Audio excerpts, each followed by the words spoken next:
Hello and welcome to Healthy Living. I'm Dr. Donald Pelto, and today I have Mr. Chris Trygstad. He is from Biomedix. Thanks for joining today, Chris. You're welcome. Thank you, Dr. Pelto. So you are involved, and you're in Minnesota, as I was talking before. That's where I'm from, originally from Minnesota. And Minnesota has a lot of great companies that have started there and exist in Minnesota. And one of them is PadNet or Biomedix. And so tell me a little bit about the company. How long have you been with the company? How it's doing and things like that? Yeah, so I've been with Biomedix for 4 years, headquartered in Minnesota, but we have representatives around the country, and we develop and market a vascular assessment system called PadNet, and we also support that system. Awesome. And in terms of PadNet, who are the typical doctors that use your system? What percentage are podiatrists, and are there other specialties that use it? Yeah, that's a great question. So I would argue that anyone that is seeing diabetics on a regular basis could really benefit from this system. When we look at the medical specialties who've invested in a PadNet system, it really runs the gamut of the healthcare system. We have a number of systems in radiology and cardiology departments in hospitals. We also have a fair amount of internal medicine, family medicine doctors, as well as wound care centers for limb salvage purposes. Some cardiology offices, standalone cardiology offices also have this system. But we found a lot of success by collaborating with the podiatry community. When we look at our PadNet systems, I would estimate that approximately 50% of our PadNet systems are located in podiatry offices. Wow. Yep. And for those that are watching, let's say they don't have the PadNet system. What are some of the benefits? I know we were talking before a little bit about in terms of for surgical procedures, and what are some of the benefits to the podiatrist to make them a better doctor? Yeah, there's a couple benefits. So I'd argue that PadNet is a clinically valuable system to have in your practice. You are able to collect ABIs and pulse volume recording measurements from your patients. So it's a more objective test rather than a subjective test like a measurement of peel pulses. Mm-hmm. In addition, PadNet is a reimbursable study. We have a long track record of podiatry being able to bill CPT codes 93922, 93923, and 93924, and be reimbursed from plans including Medicare and private pay. Yeah, that's what we found. And does the podiatrist, are they the ones that read the exam? That might be a concern to some of the podiatrists. Yeah, no, that's a great question. What makes PadNet unique is that when you perform a test, and typically we find that although podiatrists can perform a test, but we have a lot of success showing a medical assistant to perform the test. So therefore, you can stand up a service line in your practice without taking up more of your time. So a medical assistant, if they know how to get a blood pressure, they most likely will be able to perform a PadNet test. That PadNet test, without that podiatrist intervention, can be sent to a nearby vascular specialist. Now, anyone can read a test. It is very easy to read an ABI number and a PVR number, but the benefit of taking these vascular measurements and then having a vascular specialist interpret those results allows you to coordinate and collaborate with specialists to deliver better patient outcomes by working with that nearby interventional radiologist or cardiologist. And it also reduces the potential liability you may have as well. So you're simply performing the test, and then you are following up on the treatment recommendations based on what that vascular specialist is providing in terms of interpretation. Yeah, and a lot of times I find that it'll either say, repeat it in a year. They'll say, maybe they should be seen by a vascular specialist, in which case you just send it over. Or other times it might be more normal. If something's just normal, how often should these vascular studies be repeated by patients? Is it yearly? Is it every couple of years? That's a good question. So if you're testing someone in an at-risk population, meaning someone with a history of tobacco use over the age of 50, a diabetic over the age of 50, or really any adult over the age of 70, there's a 1 in 3 chance that that patient has PAD. So we find that if you are screening at-risk populations, a lot of folks are testing on an annual basis. Mm-hmm. But if the state of that patient's health has changed For example, if they're presenting with the classic symptom of intermittent claudication or pain while walking, and now they're complaining of it hurting while they're even at rest, I would argue that provides medical necessity to perform another PadNet test to ensure that you're properly monitoring that patient. Yeah, or also if there's a new ulcer, if they haven't had an ulcer before, first time with an ulcer and things like that too, right? Yep, that's a great point. Yeah, any kind of state of health that has changed within that patient, really, you should be reassessing that vascular circulation. And before doctors have had the PadNet, what are most of them doing? Are they sending them to a vascular specialist, sending them for ABIs at the hospital? And how does this make it a little bit easier or better?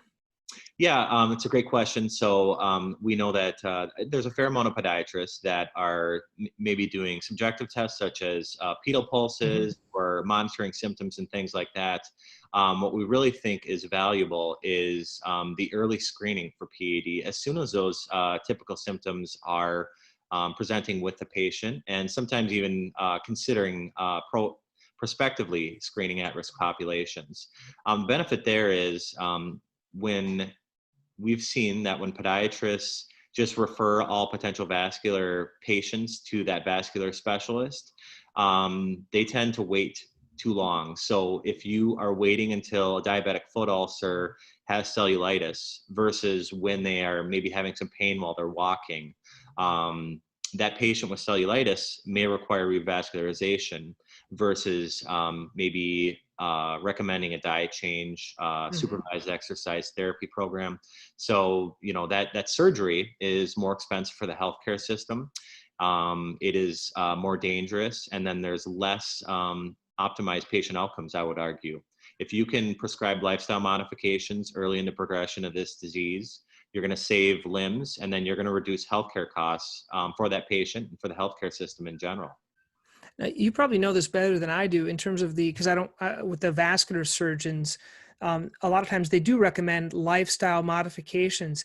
Is there research? How successful is that at improving PAD? Yeah, that's a great question. Supervised exercise therapy is actually a relatively new CPT code that was established at the beginning of 2019. There was a researcher named Dr. Alan Hirsch at the University of Minnesota who is a big proponent of supervised exercise therapy. And there's a pretty well-established body of research that shows the effectiveness of that type of program.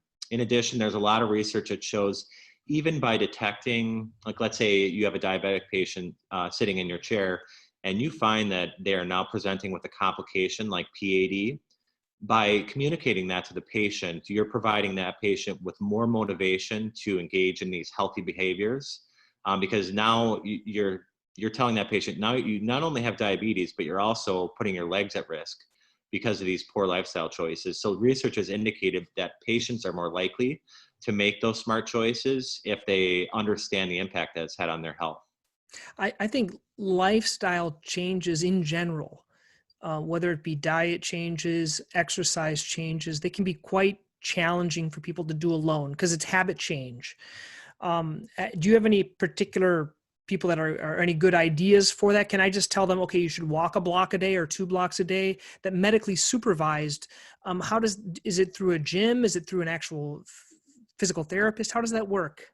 That's a great question. And yeah, there's a couple different ways we can do it. I know that some heart and vascular surgery centers, some hospitals around the Twin Cities actually have a formalized supervised exercise therapy program. So they actually have patients with PAD come in and engage in that supervised exercise therapy program.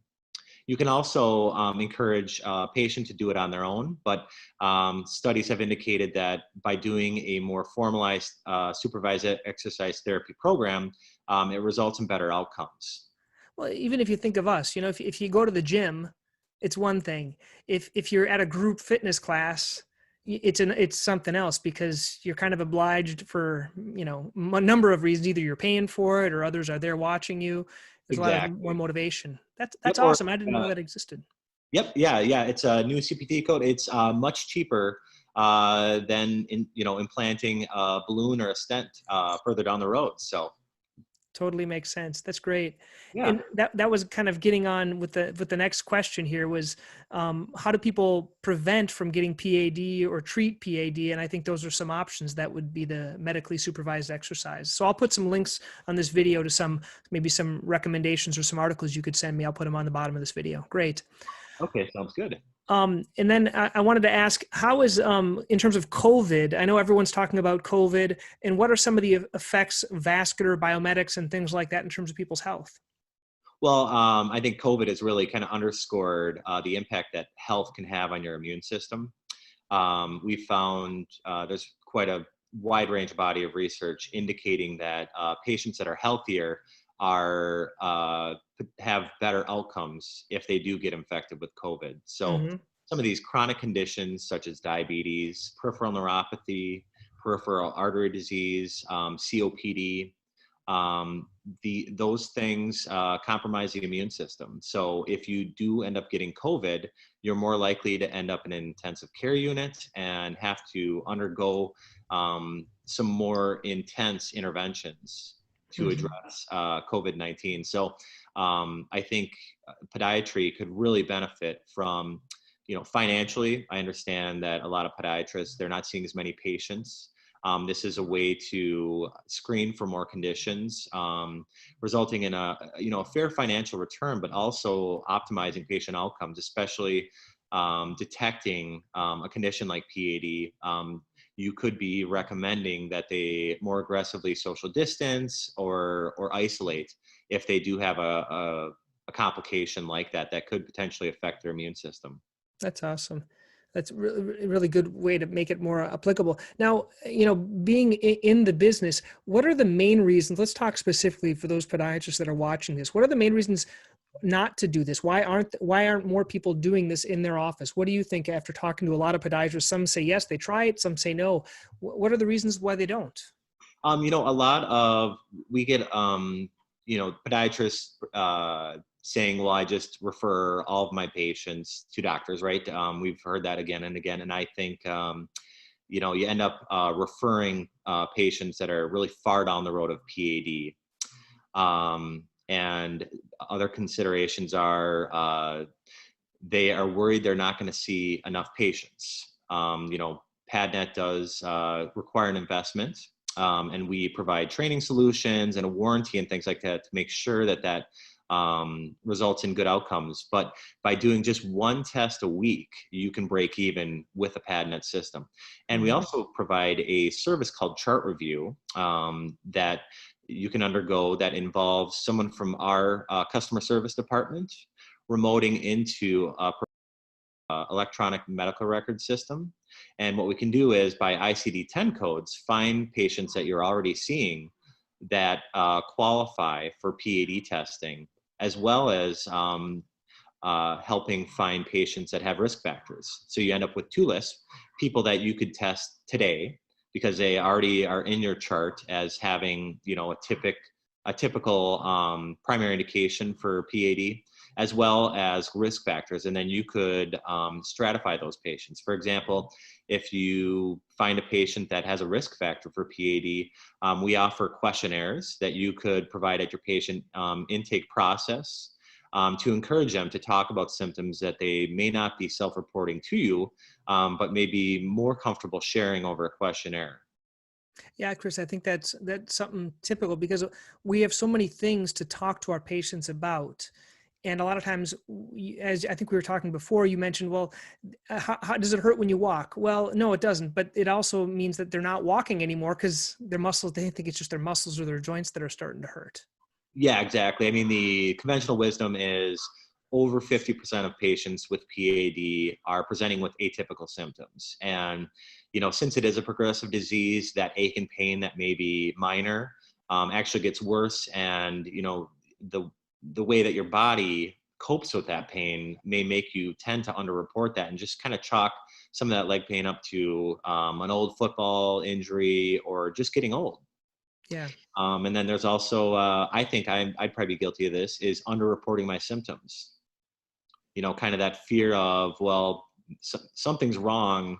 I don't want to tell my doctor about it because it's, the devil I don't know. And I think, Chris, it's similar to what you said before.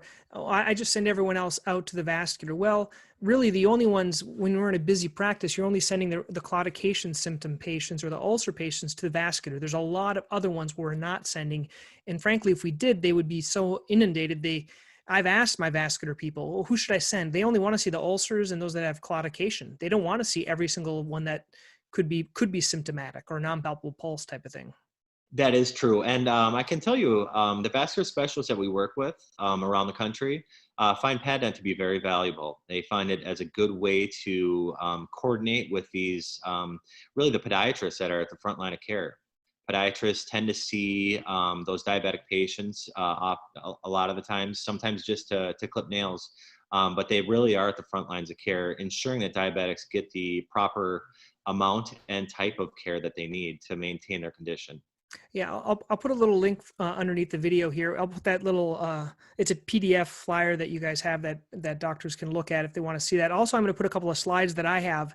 I found it really easy because based on, you guys really helped me with some of your assistance there. I wasn't doing that much of it. And I was only doing it on people that had, let's say, non-palpable pulses or claudication, which wasn't that many. And I was getting frustrated.